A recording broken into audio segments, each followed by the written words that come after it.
नमस्कार बंधुओं।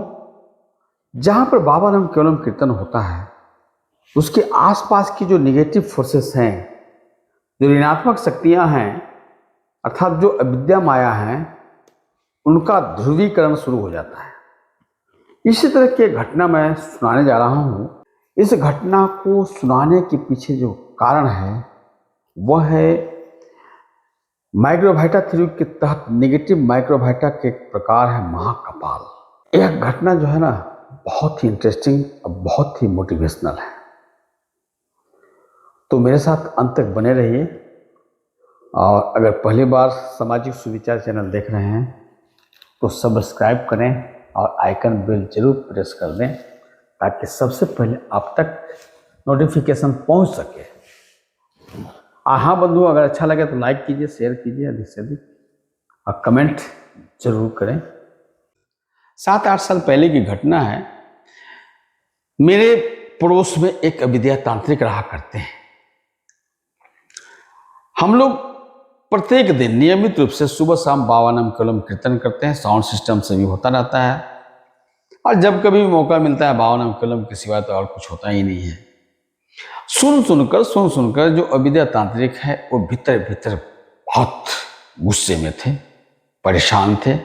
उनके अंदर का जो ईर्ष्या है ना और घृणा और साथ साथ भय भी भयंकर रूप धारण करते जा रहा था।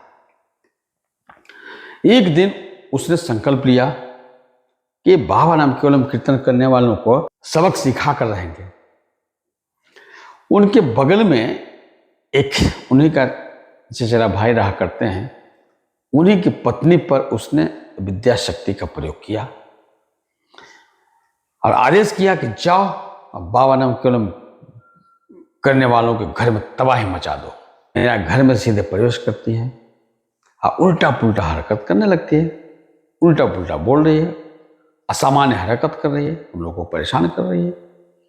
कुछ ही देर में हम लोगों ने समझ लिया कि जरूर इस महिला के मन पे अविद्या माया अर्थात प्रेत आत्मा का कब्जा हो चुका है। मैंने झट से अपना प्रतीक निकाला, उसके सामने ले गया। प्रतीक देखते ही उसके मन पर जो प्रेत जोनी का प्रेत आत्मा का कब्जा था ना, वो सीधा रफू चक्कर हो गया और नॉर्मल हो। फिर उसको घर में पहुंचा दिए। रात में अचानक घर के सभी सदस्य भागते हुए मेरे घर में आ जाते हैं, सीधा मेरे घर में प्रवेश कर जाते हैं जहां पे बाबा नाम केवलम कीर्तन हमारा होता है। और फिर वही असामान्य हरकत। लेकिन जब वो महिला अपने परिवार हमारे जो पूजा घर है जागृति उसके अंदर प्रवेश करते हैं तो नॉर्मल हो जाते हैं। मगर इतना भयभीत थे कि रात में फिर वापस गए नहीं, रात में वहीं पर सो गए। ठीक 12 बजे अचानक लगता है मानो कोई दरवाजा तोड़ रहा है। मैं भागकर बाहर गया देखने के लिए, देखता हूं कहीं कुछ नहीं है। फिर बंद करके मैं अंदर आ जाता हूं। कुछ देर में वो महिला कहने लगते हैं, अरे अरे देखो देखो दरवाजा पर कोई खड़ा है, हमको मारने के लिए आ रहा है, भयंकर, बड़े बड़े दांत है, बड़ी बड़ी आंखें हैं, विकराल शरीर है, बड़े बड़े बाल हैं। मैं दरवाजा खोलता हूं, कहीं कुछ नहीं। बंधुओं, रात में ही हम लोग बाबा नाम केवलम कीर्तन शुरू कर देते हैं। बाबा नाम केवलम कीर्तन शुरू होते ही सब कुछ नॉर्मल हो जाता है। सुबह होता है, मैं ड्यूटी जाता हूं। यह क्या, ठीक 12 बजे अचानक खबर मिलता है कि वो पूरे परिवार सभी सदस्य आपस में लड़ते झगड़ते गुत्थम गुत्था करते मार काट करते हुए मेरे घर में पहुंच जाते हैं और उसी जागृति में घुसकर अंदर से दरवाजा बंद कर लेते हैं। अब घर के सभी सदस्य परेशान हो जाते हैं। हम लोग भागे भागे आते हैं। बहुत मुश्किल से घर के अंदर से उनको बाहर निकाला जाता है। बाकी सदस्य तो नॉर्मल हो जाते हैं, लेकिन वो जो महिला है ना, वो अभी भी असामान्य हरकत कर रही थी। मैंने कहा कि भाई तुम कौन हो, क्यों आए हो, क्यों परेशान हो रहे हो, चलो यहाँ से भागो। मैं नहीं जाने वाली हूँ, यहीं पर रहूंगी, इसी घर में रहूंगी। मैंने बोला कि तुमको तो जाना ही होगा इस घर को छोड़कर, मगर वो मानने के लिए तैयार ही नहीं थी। मैं इस प्रतीक को उसके सामने ले गया, बोलने लगे कि इससे मेरे को डर नहीं लगता, कुछ नहीं कर सकेगा, हटाओ इसको। मैं अपना प्रतीक को उसका गला में डाल दिया,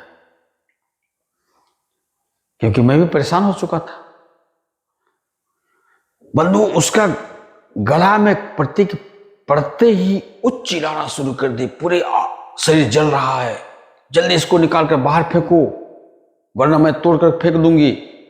मैंने बोला कि या तो तुम भागो और नहीं तो तुम्हारा शरीर जलकर खाक हो जाएगा। लेकिन इस बार तो पूरे विद्या तांत्रिक शक्ति लगा चुका था। अचानक प्रतीक तोड़ा और मेरे पांव के नीचे फेंक दिया। प्रतीक ज्यों ही मेरे पांव के पास पहुंचा, मेरे अंदर का गुस्सा जाग गया, सात्विक गुस्सा मुझे को लगा।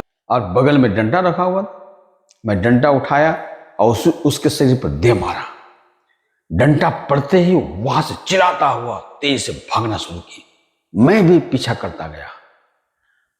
भागते भागते वो महिला उस घर में चली गई जहां से विद्या तांत्रिक अपना जो विद्या माया था उसको आदेश कर रहा था। अंदर घुसकर बोलते हैं कि मैं अपने जगह पर आ गया, मैं सुरक्षित हो गया, अब मैं यहां से नहीं जाऊंगी। अब विद्या तांत्रिक भी हकबका गया। मैं समझ गया, फिर मैं वापस आ गया। उसके बाद से मेरे घर में उस अविद्या तांत्रिक का प्रकोप खत्म हो गया। वो प्रयोग करना बंद कर दिया।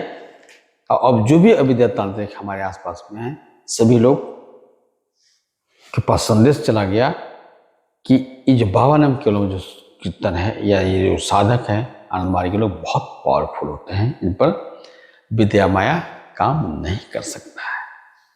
बंधुओं, इस तरह के जो अविद्या तांत्रिक होते हैं, अर्थात इस तरह के जो साधक होते हैं जो शक्ति अर्जित करना चाहते हैं अपने उद्देश्य की सिद्धि के लिए, अपने स्वार्थ की पूर्ति के लिए, दूसरों को परेशान करने के लिए, दूसरों को तंग करने के लिए, इस तरह के अविद्या तांत्रिक या इस तरह के मानसिक शक्ति अर्जित करने वाले जो अस्त्र शस्त्र बनाते हैं केवल और केवल अपने स्वार्थ सिद्धि करने के लिए, दूसरों को तबाह करने के लिए, दूसरों को नाश करने के लिए, ये जब मरते हैं ना तो माइक्रोबायोटा थ्योरी के अनुसार मरने के बाद ये निगेटिव माइक्रोबायोटा में अर्थात ऋणात्मक अनुजीवत में रूपांतरित हो जाते हैं। उसका जो एक प्रकार है उस प्रकार को बोलते हैं महाकपाल प्रेत योनि। यह नेगेटिव माइक्रोबायोटा का चौथा प्रकार है। तो बंधु, ये जो महाकपाल है ये किसको परेशान करता है? महाकपाल उसको परेशान करता है जिसका मणिपुर चक्र कमजोर है। मणिपुर चक्र में 10 वृत्तियां हैं। 10 वृत्तियों में मुख्य रूप से ईर्ष्या, घृणा, तृष्णा, मोह और भय इन वृत्तियों को प्रबल कर देता है।